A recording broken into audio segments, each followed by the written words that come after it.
I started talking to this girl years back named Christina. We met through mutual friends, and after a while of commenting on each other's Snapchat stories, I decided to just bite the bullet and ask her out on a date. It was mid-July, so options for things to do were abundant. Namely, the beach and anything outdoors was an option for a first date.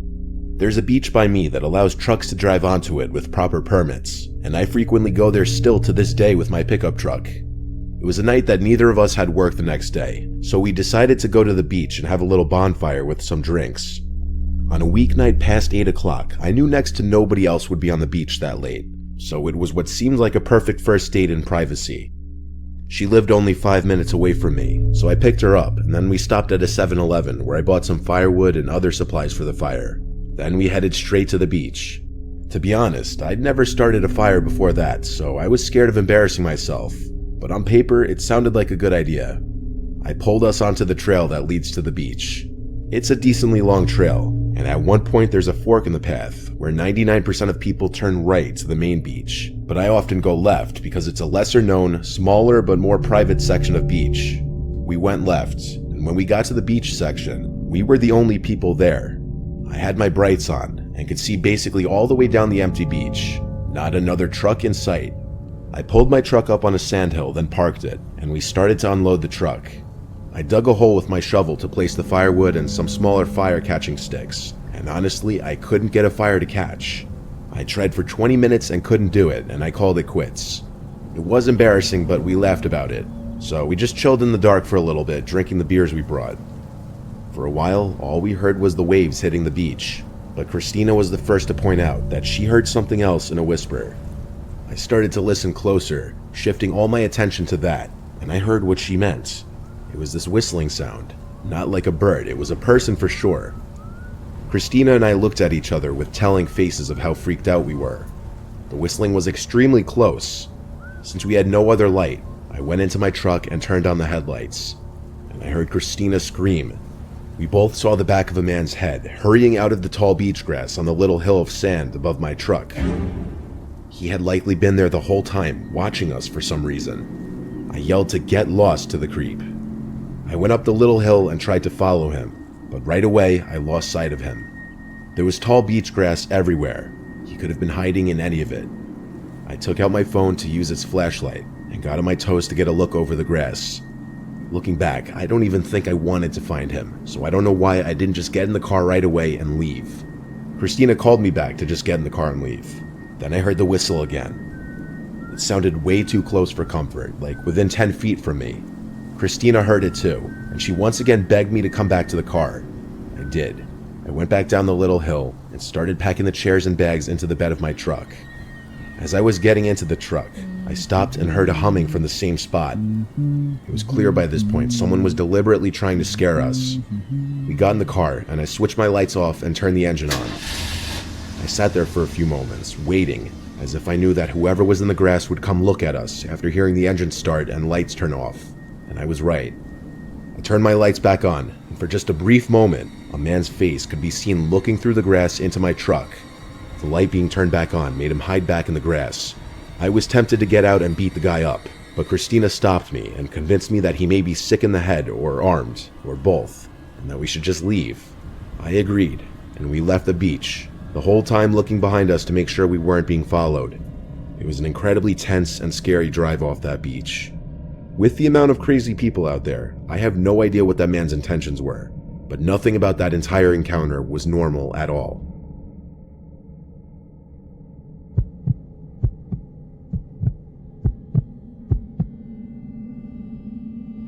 When I was younger, my family rented a beach house for a weekend one summer.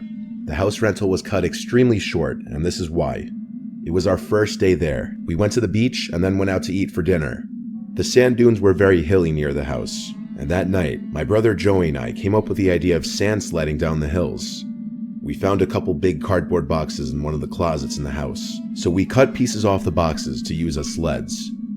Our parents didn't mind us going out in the dark as long as we wouldn't stray too far away from the house.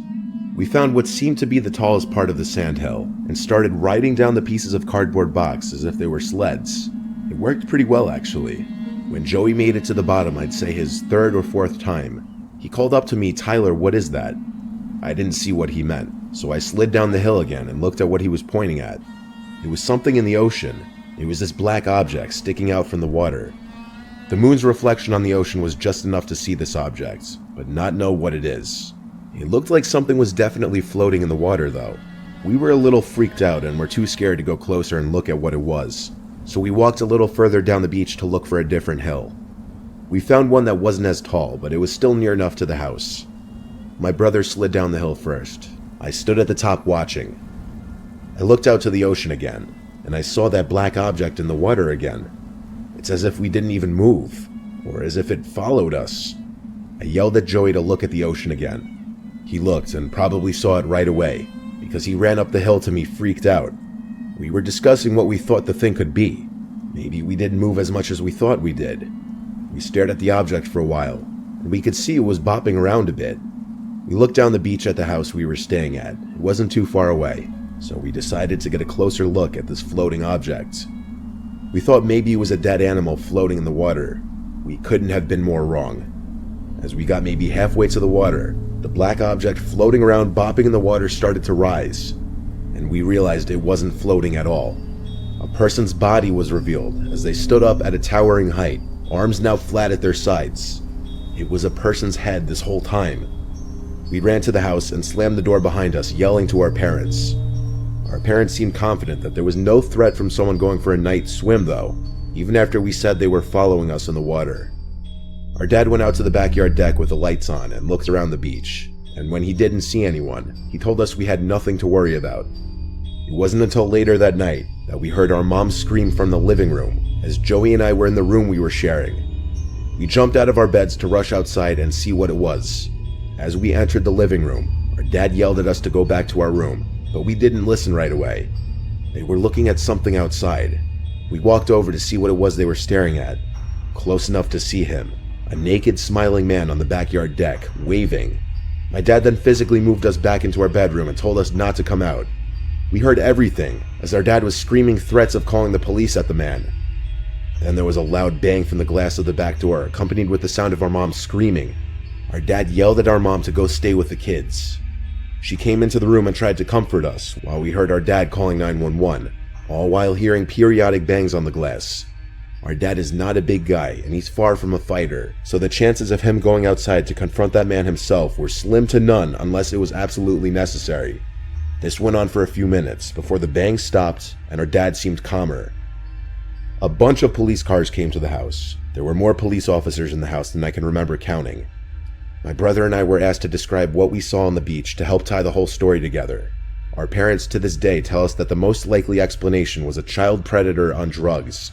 It was a very sick and disturbing thing for our entire family to go through. In fact, 12 years later, it's still cringy and disturbing to think back on. And yes, the obvious answer to the obvious question, did we leave after that encounter? Yes, we did. And our parents got their money back. We ended up staying at a nearby resort so as not to waste the weekend. But obviously, we were all a bit shaken up after that.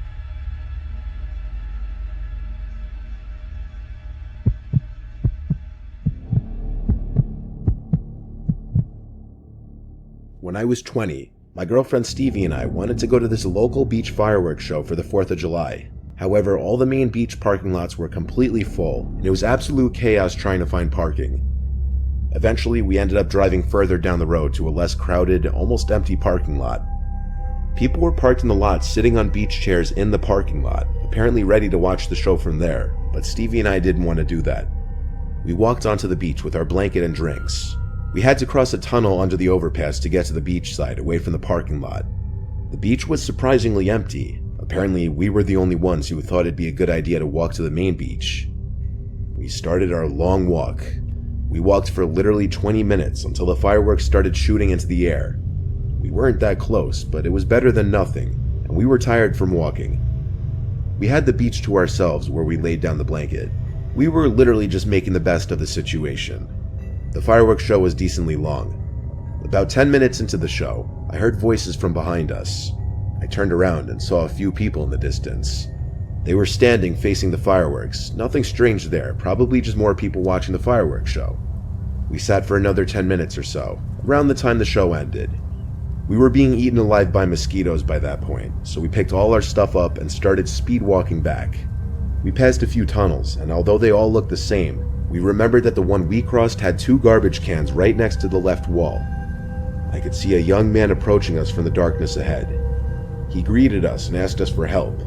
I slowed my walk, but didn't come to a complete halt, because I was instantly wary of this guy. He looked to be one of the guys I had seen in the distance earlier. He was pointing into the tunnel next to him, saying his friend was injured and he needed help, but that he didn't have a phone on him. Stevie seemed equally sketched out as me.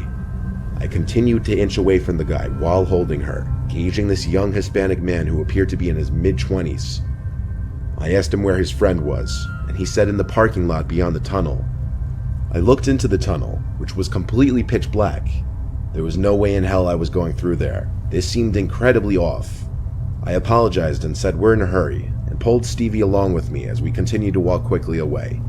The man's tone changed to more annoyed, angry. He called me a piece of shit as we walked away. I didn't even turn around to acknowledge. I just whispered to Stevie to keep walking. I'd look over my shoulder every few seconds, checking if we were being followed by him, and eventually I realized we were. He, along with 2 other people, were tailing us from not far behind, already indicating that the man lied about his so-called injured friend. We were about to be jumped, I could feel it. I told Stevie to run ahead to the tunnel with the 2 garbage cans. I knew if we both ran, that it would probably trigger the group of men behind us to chase us. She moved ahead in a low-key, non-obvious jog. I realized the men behind me were getting closer. I wanted to give Stevie a little more time to get ahead to the car before I would book it. By the time I'd made it to the tunnel, I turned around again, and the 3 men were almost right on top of me now. One of them started shouting, "Hey, come here." Stevie was trying to call me, but I couldn't pick up. As soon as I got to the entrance of the tunnel, I felt that they were about to run up to me and grab me, so I booked it through the tunnel, and I heard their footsteps right behind me. I sprinted on the concrete wall barefoot, but I endured the pain in the heat of the moment, in fear for my life. I made it through the tunnel to the parking lot, which was lit up by streetlights, thank God, and somewhere in the tunnel the 3 men stopped chasing me. The parking lot was now empty besides 2 other cars, and my car, which Stevie was already in with the lights on. I ran to get in the car, and I looked back one final time to the tunnel, and saw 2 of the 3 guys standing probably 10 feet into the tunnel, watching. I got in the car, and we drove out of the parking lot and down the parkway, and honestly, I was never so relieved to see the taillights of a traffic jam from the thousands of people leaving the main beach parking lots. I have no clue if we were going to be mugged or murdered, but clearly those people were there that night with a plan. I'm glad we didn't fall for their trap.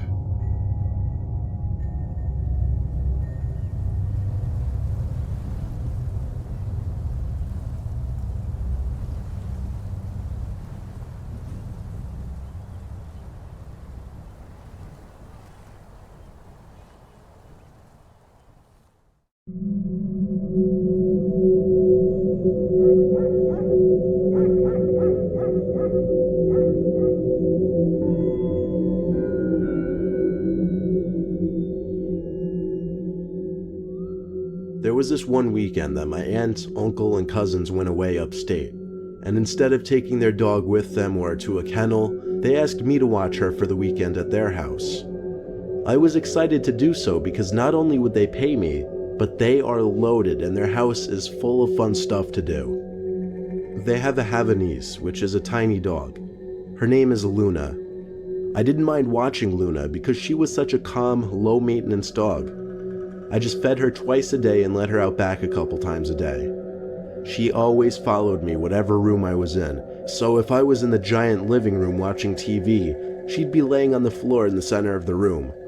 If I went downstairs to the basement to play video games, she followed and would lay down there. While playing video games in the basement, Luna suddenly lifted her head from the ground and stared in the direction of the boiler room.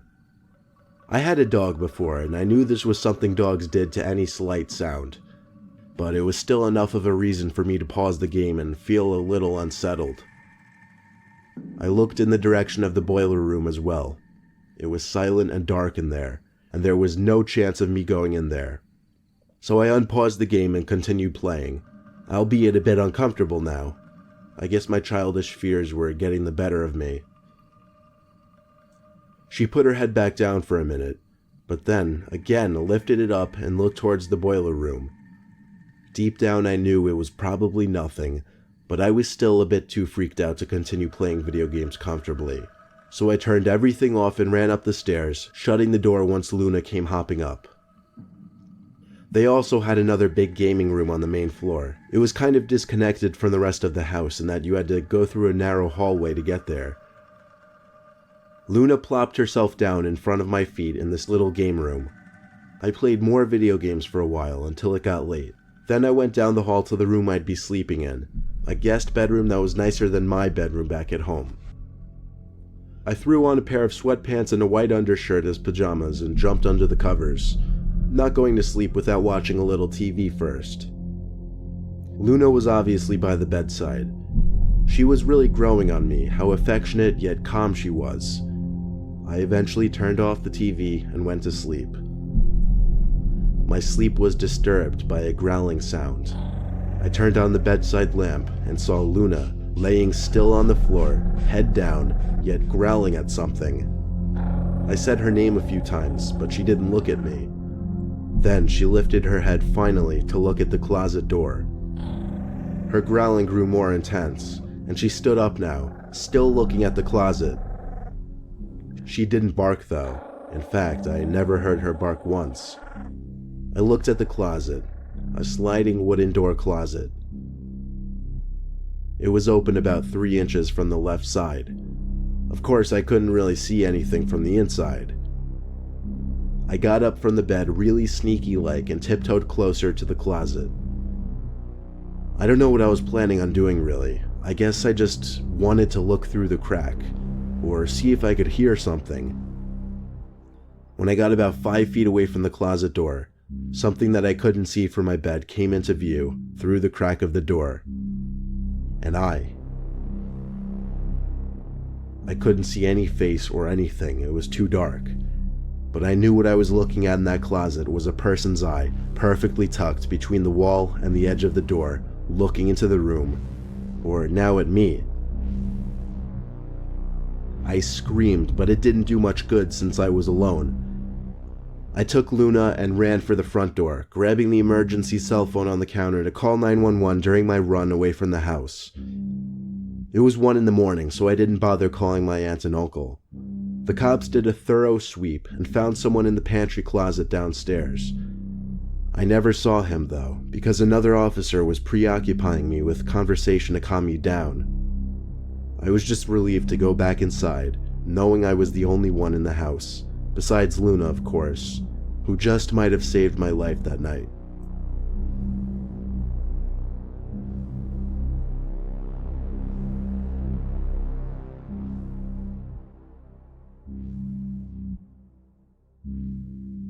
A cold December in Vermont countryside. Home alone for the night, watching my friend's dog Chester, doing him a favor. Even though it was unbearably cold outside, I couldn't let his dog out in the yard. We don't have fences up here, so he could easily run into the woods and get lost. That meant, unfortunately, I had to take him for a walk in the cold. My friend gave me an old, dirty, blue tearing leash to use. Chester seemed excited when I hooked up the leash ring onto his collar ring, and he instantly pulled me towards the front door. I could already tell he'd be a pain in the ass to walk. Stepping out into the cold was a major shock to my body. I just wanted to get through this walk as soon as possible. I ran a little bit with Chester just to warm myself up. He stopped us to sniff one of the countless trees on the side of the dirt road. I thought for sure he'd do his business, but then he perked up and stared off into the woods. Then his deep, loud bark started echoing through the woods as he tugged and tried to pull me into the woods. I tried my hardest to hold him back, but the leash snapped at a weak point, and off Chester went into the woods, disappearing in seconds. His barking faded away into the woods until I couldn't hear it anymore. I chased after him, screaming his name. He probably ran off chasing a deer or a small animal or something, but with only the light of my phone, I knew I wouldn't be able to find him. He would have to come back to me on his own. After a while, I stood in place and continuously called Chester's name. I heard footsteps nearby and got excited that Chester must have been coming back. But as the footsteps got louder, I realized they were much too loud, slow, and heavy to be a dog's footprints.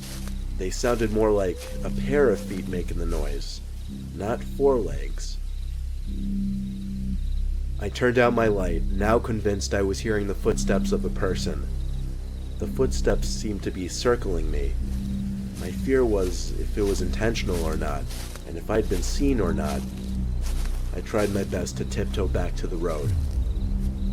I was covering decent distance, and then the sound of the footsteps just stopped, or faded away. I don't remember noticing which one. But because of this, I was more laxed with my footsteps and walked a little faster. Little did I realize that the black object I was walking towards was a person's back. I stopped, as it felt like my heart did too. I was covering my mouth, trying not to make a sound, but it was obviously too late. The person definitely heard my footsteps. At this point, I took a chance and asked if they had by some chance seen my dog. But they didn't even turn around. They had their hood on, so I couldn't even gauge what they looked like. I took another chance and put my hand on their shoulder, and once again, felt like my heart stopped. The shoulder felt hard and wooden. I walked in front of the body facing the tree and saw nothing inside of the hood. Nothing but a long stick holding it up. It was some kind of fake dummy. That meant whatever was making those footsteps was still nearby. I didn't care about the noise anymore. I just ran back to the road and then up the hill and back to the house. I never went back for Chester, and he never came back to the house. Telling my friend was the worst part. He hated me afterwards, and I expected he would, given that we weren't exactly the closest friends to begin with already. That night, though, I had a nightmare. That I was in my room, and I heard Chester's barks out in the woods, like scared, whimpering type barks. I woke up and looked out the window to the dark woods, hoping the barks were real and I just heard them in my dream. But they weren't. It was silent. I don't know what happened to Chester. I don't know what the dummy was doing in the woods, and I don't know who was making those footsteps that night. Quite frankly, I'm not sure I want to know the answer to any of it.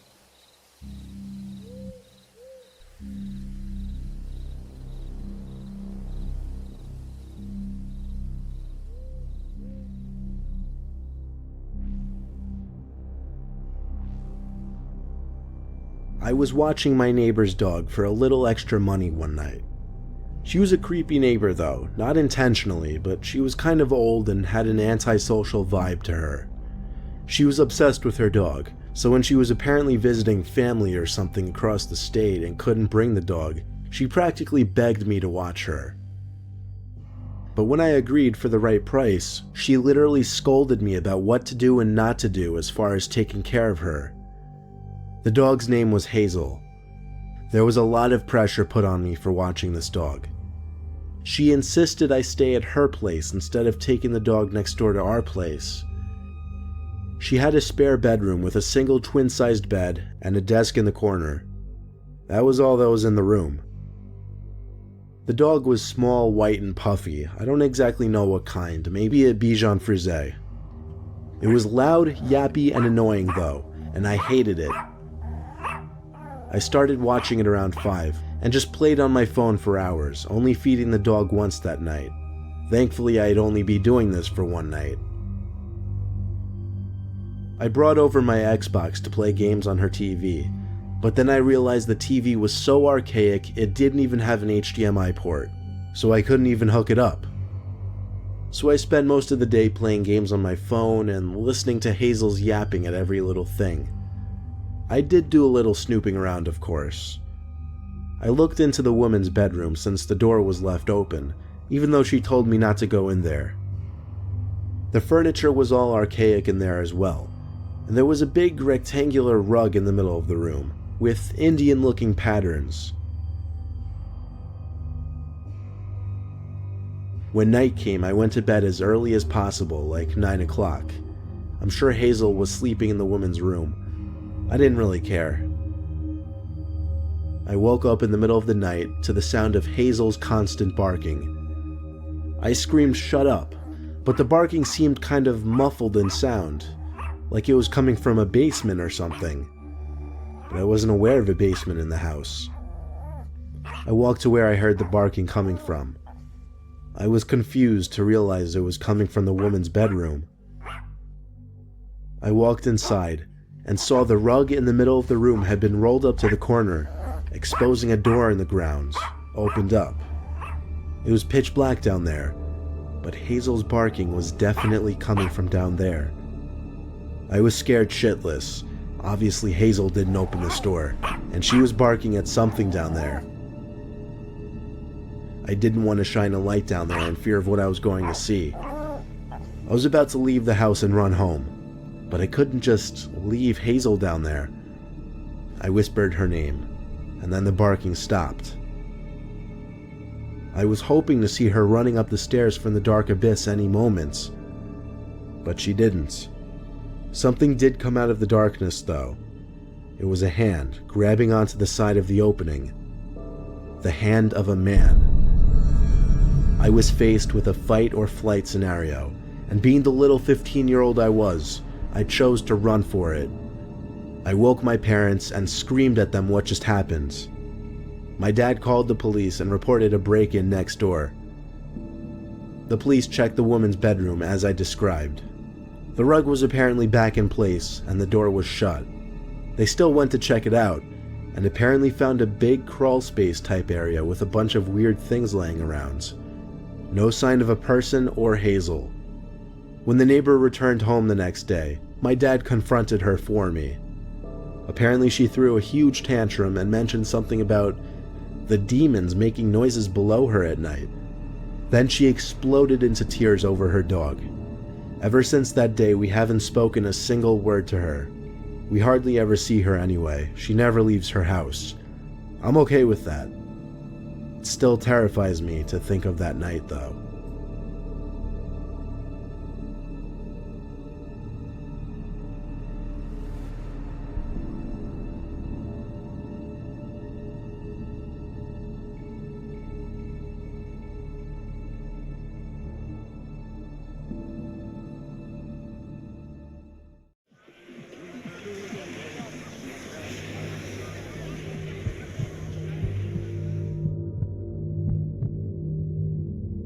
I'll get right to the point.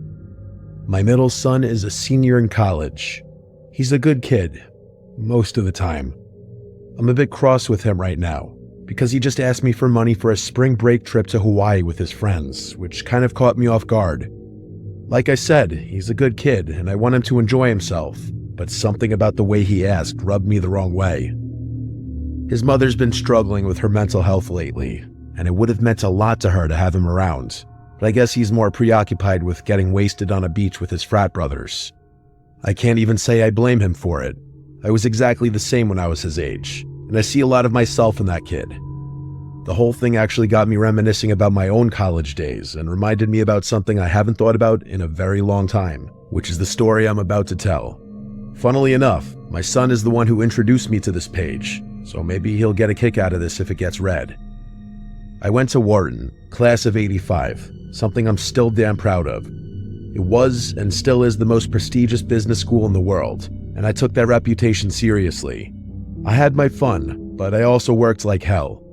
It was a different time back then. A lot of my classmates were crazy, like Wolf of Wall Street crazy, and I did my best to avoid getting swept up into that life. My junior year, though, I did something a little impulsive. I was dating a Puerto Rican girl named Maria Munez, who I remember fondly. Sometimes I try to imagine how different my life would have been if I had chosen to take things further with various girlfriends I had, her being one of them. Instead of going home for spring break like I usually did, Maria convinced me to come home to Puerto Rico to meet her extended family. It was my first time on the island, and I was eager to impress her, so I agreed without hesitation. That being said, I was a nervous wreck. I didn't want to mess anything up, and Maria often joked about how open Puerto Rican families were, so I was aware that they already knew a lot about me. It turned out that my anxiety was mostly unjustified, as I got along really well with everyone upon meeting them. and it seemed like they really liked me. Most of the trip was about meeting her relatives, but we did have time for a few outings of our own. I mean, it was spring break after all.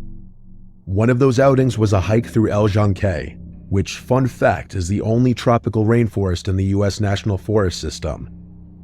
Neither of us had a car, obviously, so Maria's mother drove us and dropped us off at one of the most popular trailheads. The two of us were pretty devious, so we definitely took advantage of the fact that neither of us had to drive. The plan was to hike, enjoy the scenery, and sneak a little rum we'd packed. Everything was lining up to be perfect, but we quickly realized there was a big problem. The trail we were most excited about was closed. I don't remember why, flooding, maintenance, something like that. But all I remember was that Maria was really upset. I tried to calm her down and told her we could just hike one of the many other trails the forest had to offer. She wasn't budging though, and told me that the trail we planned on hiking was like the premier trail, and the other ones didn't even come close. How one hiking trail could be astronomically better than the other, I really couldn't tell you. She was adamant though, and I had long since learned the dangers of arguing with her over something like this. So I asked her what she wanted to do instead, and she told me we should just hike the closed trail anyway. Like I said, I was kind of rebellious back then, and so was she. So when she proposed that idea, I was on board. We'd come all this way, and now some rule was going to stop us? No chance. She gave me a look, and that was all it took. We made sure there was no one around, slipped past the barriers, and started up the trail, laughing like a couple of idiots. At first, it was exactly what we wanted. Better even. It felt like we had the whole forest to ourselves, which was especially awesome given how popular this trail would have been otherwise. Imagine visiting a world-famous natural site, except you're the only one there. That kind of exclusivity is impossible to come by. Anyway, we hiked for a decent while, passing little waterfalls and admiring the beauty of the forest. And yes, we were also drinking. Not excessively, but just enough to feel a good buzz. It was really fun, I have to be honest. But then, out of nowhere, Maria screamed and jumped back, almost knocking me over. That instantly put me on high alert, although I didn't know what had scared her. I looked around frantically until I saw it. A little further down the path was what looked like a freshly decapitated mongoose. Let me repeat that, it was a mongoose. A big one too, and its head looked like it was completely missing. I told Maria to stay where she was and approached the carcass by myself, hoping it was maybe a stuffed animal or something. It wasn't. I inspected it without getting too close, and confirmed what I initially thought. Its head was cleanly sliced off. The cut was too precise for it to have been anything other than a knife wound, which was downright disturbing. The worst part though was that the body hadn't started smelling yet, meaning it probably hadn't been there for very long. Maria was shaking. I was mostly shocked by it. I tried to reassure her by saying something dumb like how crime in a national forest was unlikely, even though I couldn't explain it myself. I put my arm around her and ushered her past the body, trying to block it from the line of sight. All I could think about in that moment was putting some serious distance between us and that poor lifeless creature. We walked in silence for a while, and even though we distanced ourselves from the mongoose, I could tell the moment was gone. The adrenaline rush had worn off my buzz and erased my good mood. As bad as I felt though, I could tell that Maria was significantly more shaken, and I couldn't imagine that she was even enjoying herself in the slightest. She said that she wanted to stick to our original plan of hiking the whole trail to the other side, but it was obvious that she didn't want to be in that forest anymore, and I couldn't blame her. As we were walking, I couldn't help but rack my brain trying to figure out what we had stumbled upon. It didn't make any sense. I wasn't aware of the hunting laws there, but I couldn't imagine that hunting in a national forest so close to a pedestrian trail could be legal. And yet, that was the only explanation I could think of. Why they had left that mongoose's body there to rot was beyond me, but there was no other rational explanation. Maybe it was a hunter who had seized upon the opportunity to have that part of the forest all to himself, like we had. I really didn't know. Maria and I hiked another mile or so, with me trying to cheer her up the whole time, but nothing was working. Eventually, she admitted that she wasn't feeling well and wanted to turn back. I didn't argue, although I was definitely dreading having to walk past that spot again, mostly because I wasn't sure how it was going to affect her, and I just wanted her to feel comfortable. We retraced our steps, and I could tell we were closing in on the spot where the mongoose had been. I told Maria to keep her head down so she wouldn't see, and she did. I braced myself as we turned the final bend, but when the spot came into view, the mongoose was no longer there. Someone had moved it. My heartbeat started racing, and I instantly began scanning nearby trees, terrified that there was someone hiding among them. I was not prepared for what came next. Instead of seeing a person, I noticed something hanging from one of the trees. It was a mongoose. It was strung up with twine, its paws tied together. There was a sickly green liquid dripping from its body that hadn't been there before, and it was rotating slowly in the wind. I couldn't help but curse out loud when I saw it, which caused Maria to open her eyes. As soon as she saw it, she let out an awful, blood-curdling scream of pure terror. Before she could freeze up, I grabbed her wrist and told her to run. We took off sprinting down the trail, trying not to trip over each other. I let her go in front of me and kept looking over my shoulder, half expecting someone to be following us. Instead, a deafening scream rang out from somewhere behind us. It was a woman's scream, and it was absolutely terrifying. It sounded like the kind of scream someone getting attacked would make. I felt Maria's body jolt mid-stride, and for a second, I thought she was going to collapse. She let out this panicked sob and tried to push herself even harder, but she was already out of breath. I kept my grip on her wrist, practically dragging her along as she slowed down. We couldn't stop. My own chest was burning, but we needed to keep moving. Eventually, Maria could barely run anymore, so we had no choice but to slow down to a fast walk. I turned around completely and started walking backward, keeping my eyes locked on the trail behind us. I was bracing myself for a fight. Something had strung up that mongoose. Something had caused that scream. I was 100% sure that I'd see something charging towards us any second, but nothing ever happened. The trailhead finally came into view, and for a brief second, I thought we were in the clear. But then I saw someone standing near the barricades watching us. It was a park worker with his arms crossed, clearly pissed off. As soon as we slipped past the barricades, he started yelling at us about breaking the rules and told us he was kicking us out and banning us for life. But then he got a good look at Maria, who at that point was both sobbing and physically exhausted. I told the guy everything, not leaving a single detail out. He took it really seriously. He told us we both needed to come with him, so we did. We were taken to a small ranger station near the parking lot where a supervisor was waiting. I had to go through the story again, then again when they called the police. Maria didn't say a word. Eventually, her mother arrived and we left, still shaken. I never heard anything about what the authorities found, or if they even bothered investigating. I'm sure Maria's family might have heard something, but we broke up the following summer, and we fell out of contact after that, so I really wouldn't know. I haven't thought about this experience in a long time, but it's still just as unsettling as it was all those years ago. I think the worst part about the whole thing was that scream, because we never saw anyone else on that trail, and I have no idea who it belonged to.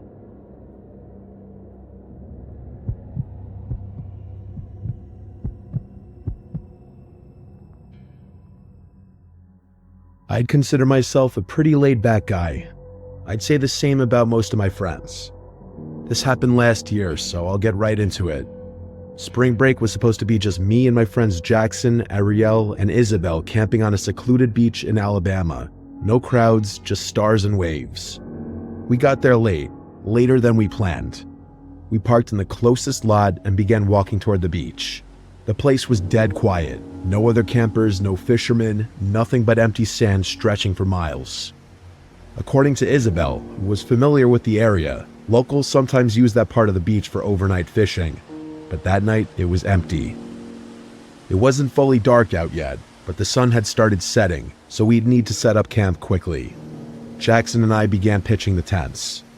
Since I had driven, I had brought my dog Bean with me. He was a Doberman who loved the sand, so we all got a kick out of watching him run and roll around. At one point, Ariel pointed out a car in the distance, saying it had driven by twice already. I turned. An old, beat-up looking SUV slowly rolled past on the narrow access road that ran parallel to the dunes. The access road was a little more than a strip of packed sand, just wide enough for one car. On one side was the beach where we were, and the other side was a line of shrubs. You couldn't really see the main roads from where we were.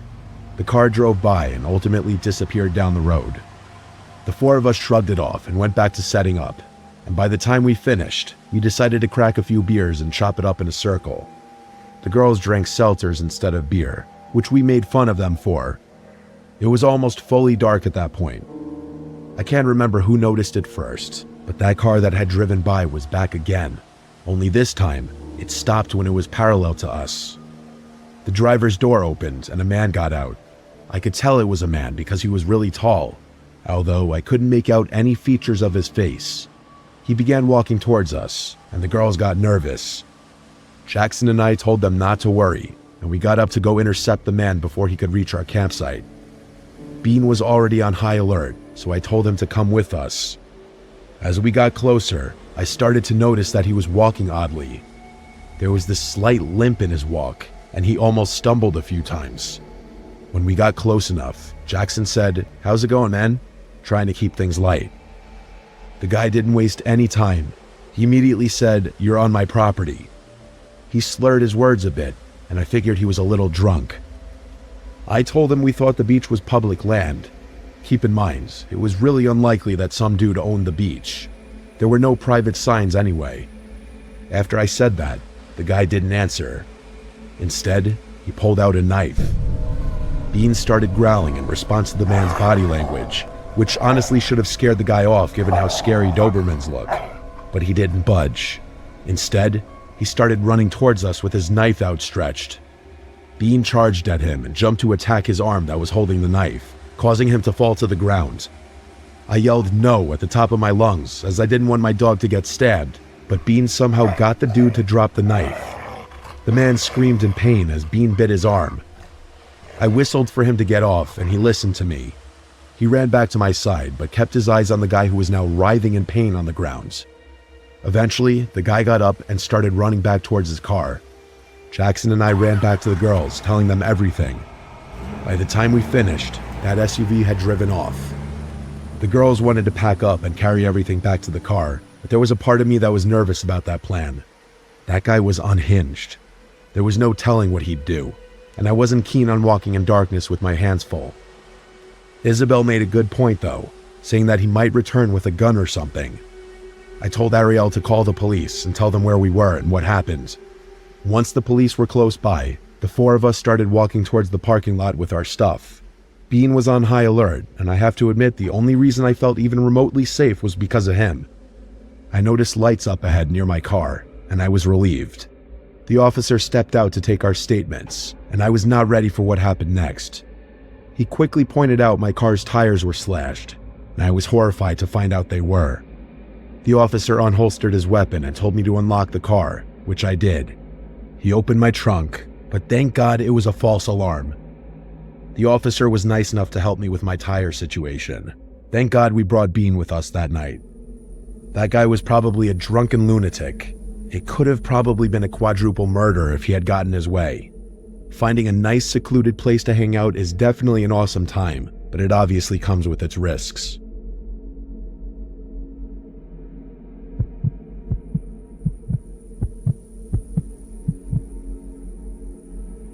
It was spring break 2023.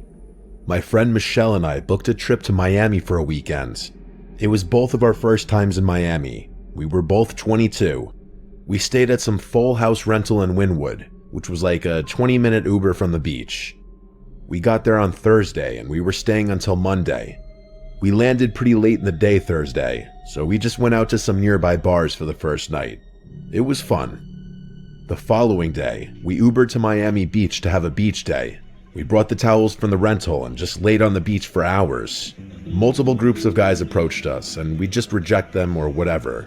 But there was one guy who approached us, I guess specifically me, that just had this really charming accent, seemingly nice forward personality, and honestly everything about him was handsome, from his hair down to his physique. He introduced himself as Will. He asked what our plans for the night were and asked for my number. And honestly, I gave it to him. Then he was off on his way down the beach. He didn't seem to be with anyone, We watched to see if he'd stop and try to get more numbers, but he didn't. He was just walking away looking at his phone, and eventually walked off the beach in the direction of the street. Michelle was a little jealous that he showed me more attention, I could tell.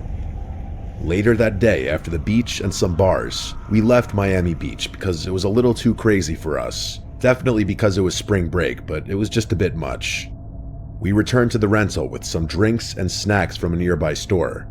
We drank in the backyard by the pool, listening to music on Michelle's speaker while we plotted our night.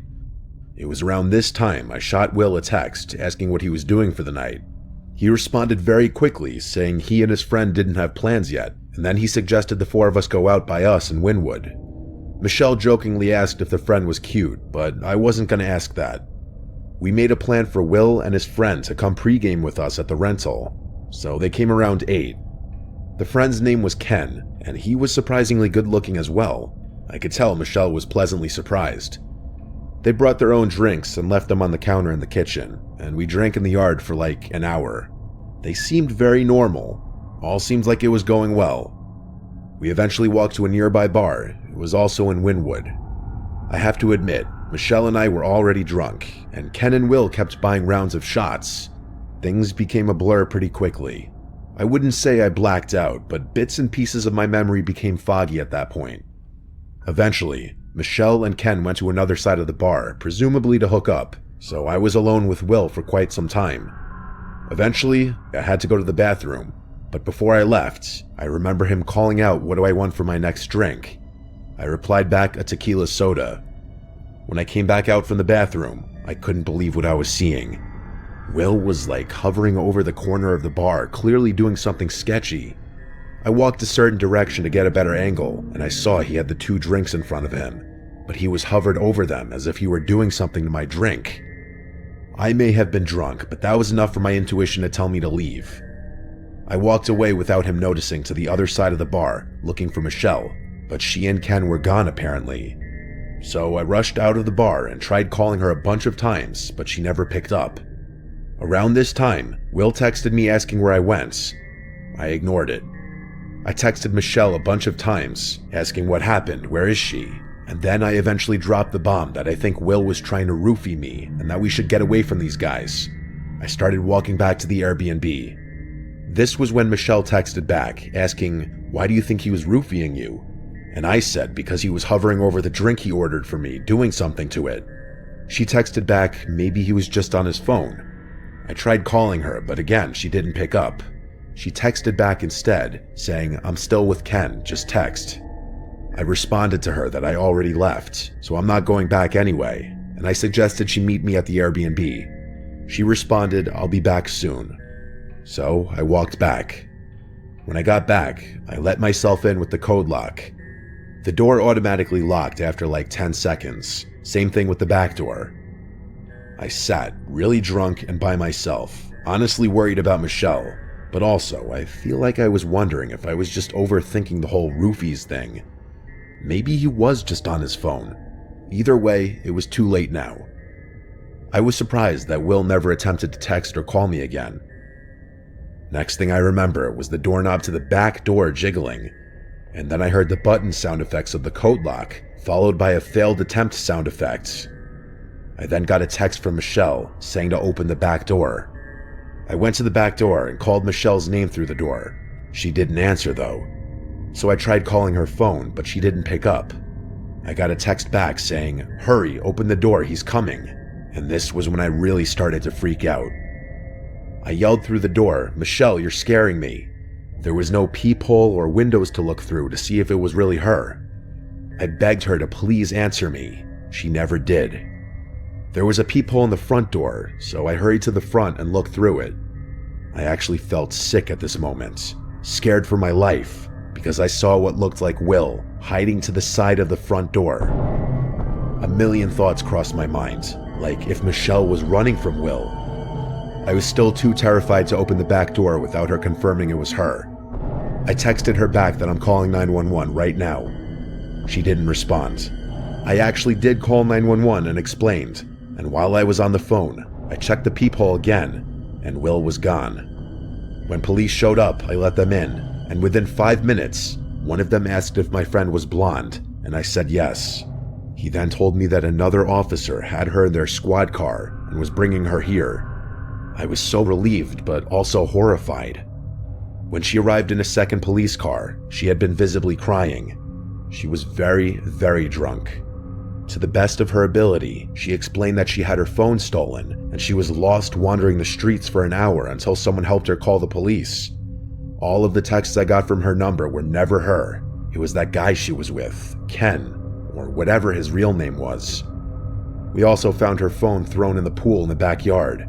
They clearly took off the second I mentioned the police. We had to make a police report giving every last detail as specifically as possible. They said they'd get the surveillance footage from the bar we went to. We also had to contact the Airbnb host and immediately cancel our stay and go somewhere else. It was a long, nightmarish night. Obviously, the rest of our trip was completely spoiled.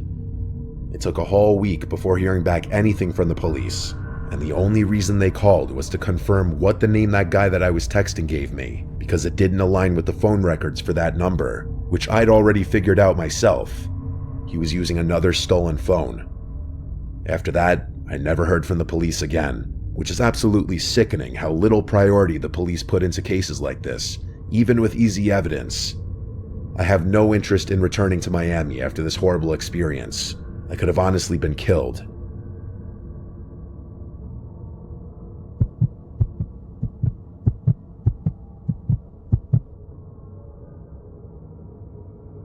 My name is Anna. My friend Lena and I had been looking forward to spring break for weeks. We were two broke college juniors desperate for a change of scenery, but neither of us could afford the classic trip to Mexico or Hawaii, so we were kind of restricted to somewhere in the continental US, preferably not too far away. So when we found a cheap Airbnb near Charleston's historic district, we booked it immediately. 5 nights of food, bars, and exploring. It felt like exactly what we needed. Plus, it was my first spring break above the age of 21, so I wouldn't have to constantly stress about which places were likely to snatch my fake ID. By the 3rd night, we'd settled into a routine. Sightseeing during the day, hopping between restaurants and bars in the evening. I'm not a heavy drinker, and neither is Lena, so we were getting more enjoyment out of just experiencing what the city had to offer. Early that evening, we ended up at this tiny seafood spot we had found online. Fried shrimp, hush puppies, sweet tea, you know, that sort of vibe. The place honestly felt like a hidden gem, and I was impressed that Lena had been able to sift through all the touristy stuff to find something a bit more authentic. The good vibe didn't last though. We were halfway through our late lunch when my phone buzzed. I glanced down. It was a number I didn't recognize. The message just said, "Hey."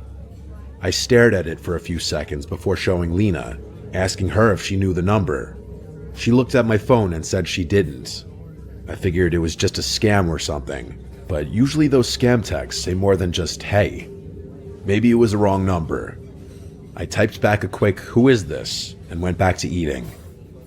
Lena and I were laughing about something silly when another text from that same number popped up on my phone. It said, "Look outside." That one made me pause. I glanced toward the window next to our table, expecting to see someone waving or messing with me. Maybe one of my friends from school had coincidentally taken a trip to Charleston at the same time we had. But there was nothing, just the street with people walking by like normal. I told Lena someone was messing with me, and she agreed, saying it was probably just a prank. I laughed, but the thought of that really creeped me out. None of my friends were really the type to do that, but I guessed it could have been some guy who had previously hit on me and was bored or something. Up until that point, the whole thing still felt harmless, but then another message came through, just a few minutes later. It said one word, Anna. That stopped me cold. If this person knew my name, it definitely wasn't a wrong number. Probably not a scam either. I gasped and showed Lena, and she reminded me about something I had completely forgotten about. On our first day in Charleston, Lena and I had entered one of those giveaways at a local cafe. It was one of those win a free meal promotions where they ask for your name and number and a few other things. It had completely slipped my mind, but as soon as Lena brought it up, that's all I could think about. I hadn't given my number to anyone in Charleston either, so it made sense. I told Lena whoever was texting me probably had her number as well, and the two of us kind of freaked each other out. Dinner wasn't as fun after that. In all honesty, I felt too out in the open. We paid the bill and decided to shake it off at a rooftop bar across town. It was packed and seemed like the type of place that attracted a younger crowd, so it was a no-brainer. After a few drinks, I was starting to loosen up, and Lena and I were enjoying ourselves again. But of course, that didn't last long. I got another message from that number, but this one was so much worse. It said, "That's a nice red jacket." I went stiff. I was wearing a red jacket. In fact, I was one of the only people there who was even wearing red. I looked around frantically, but it was useless. The place was crowded, filled with people laughing and drinking, but no one was looking at me. At least, not obviously. I showed Lena the message, and she said we should leave. The two of us started making our way back to the Airbnb as cautiously as possible. I kept glancing around behind us to make sure we weren't being followed, and we weren't. By the time we got inside, I bolted the door and double-checked every lock. We shut the curtains and locked all the windows too, trying to convince ourselves we were just overreacting. But an hour after we got back to the Airbnb, we started getting hungry, but neither of us wanted to leave. We ordered Uber Eats instead, picking some random burger place a few blocks away. I always had my Uber Eats setting set to leave at door by default, as I had a really bad experience with a delivery driver a while back that I don't want to talk about. The estimated wait time was 50 minutes, which felt like forever. We distracted ourselves by watching some dumb reality show, trying to shake off the lingering paranoia from earlier. For a little while, it worked. Eventually, there was a knock at the door. I looked down at my phone and saw a notification from Uber Eats saying the driver was arriving. I was confused though. Normally, Uber Eats would send a photo when the food was dropped off, so I wasn't too sure why our driver had knocked on the door. I looked at Lena, and she looked equally confused. I got up and checked the peephole, and yeah, it was a random, bulky-looking dude in a hoodie holding our bag of food. He just looked like a normal Uber Eats driver. I watched for a few moments, expecting him to set our food down and leave, but he just stood there. After a while, he knocked on the door again and said out loud, "Uber Eats for Anna." I said thank you and that he could just leave it out there, but he still didn't move. There was a long pause, and then he finally said I needed to come out and sign something real quick. That wasn't right. I exchanged a knowing glance with Lena. Something was very wrong about this. She immediately pulled out her phone and dialed 911, mouthing, "just in case," to me. I wasn't gonna argue. Looking back, speaking out loud to that guy probably wasn't a smart choice, because after that, he started knocking on the door more aggressively. He kept saying that he had other deliveries to make and that he just needed a quick signature, but I knew that was BS. When I didn't respond, he started jiggling the doorknob. When it didn't budge, he started banging on the door, shouting my name. I honestly thought he was going to kick the door down, and I don't think Lena and I would have been able to fend him off had he done so. But then I heard a siren in the distance, and the banging on the door stopped. I heard the bag of food fall to the porch, followed by rapid footsteps running away from the house. There was quite the commotion on our yard. We heard officers yelling and sirens blaring. Lena and I rushed to one of the windows just in time to see two officers tackling that guy in the hoodie a few houses over.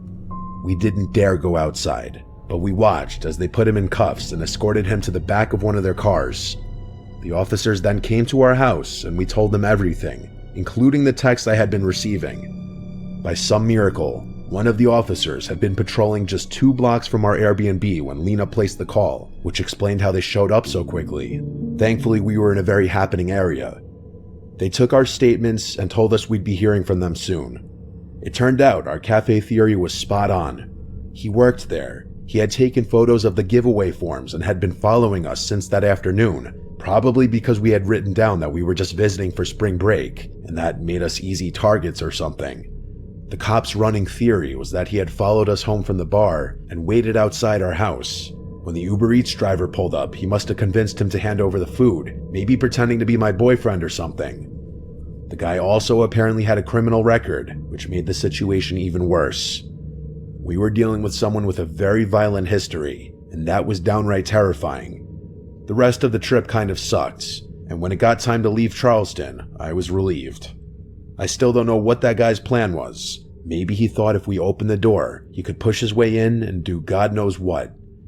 Either way, I tried not to think about what would have happened if Lena hadn't called the police when she did, or even worse, if the police hadn't been able to get there in time.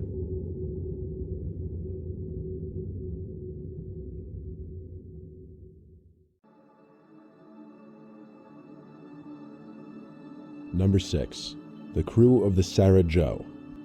The Sarah Joe was a 17-foot motorboat that at the time 20-something-year-old Robert Mulakany acquired in the 1970s. He named it after his mom Sarah and dad Joe.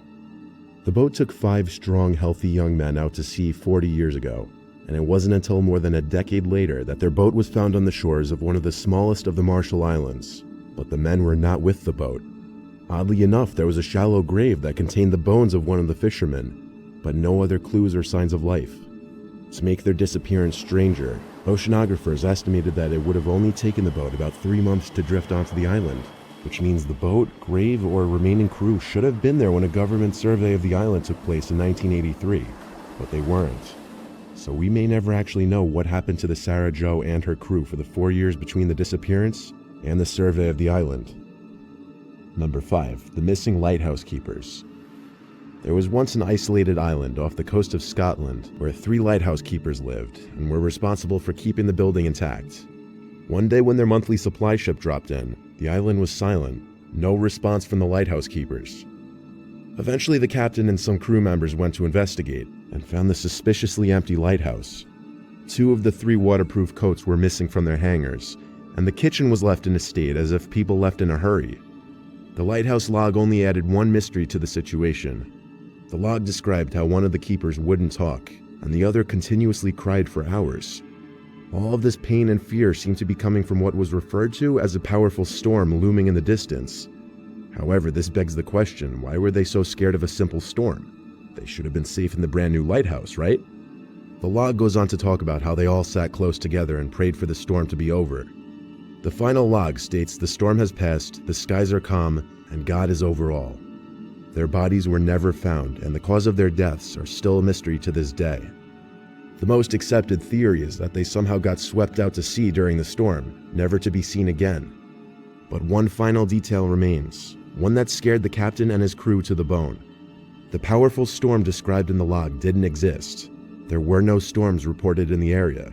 In fact, the skies were calm all day. Number 4. The death of Chris Kremers and Lisanne Froon. Both girls went on a study abroad trip to Panama, where they went missing on a hike. After several weeks, some of their remains were found miles up the river from where they began their hike, along with a backpack that contained their belongings.